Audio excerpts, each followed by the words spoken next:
29-ші есеп. Неше 3 таңбалы натурал сандардың бірінші цифрасы 2-ге тең?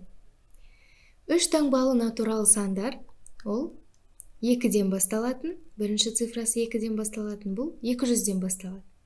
Және 299 бен аяқталады. Бізге осы аралықта қанша сан бар екен табу керек. Ол үшін біз формуланы қолданамыз. Соңғы саннан алғашқы санды азайтамыз. 299-дан азайтамыз 200-ді және оған 1-ді қосамыз. 299-дан 200-ді азайтсақ 99 болады. Оған 1-ді қоссақ 100 болады. Демек, 3 таңбалы натурал сандар бірінші цифрасы 2-ге тең болатын 100 екен. Сонда нұсқалардың ішіндегі дұрысы Б нұсқасы.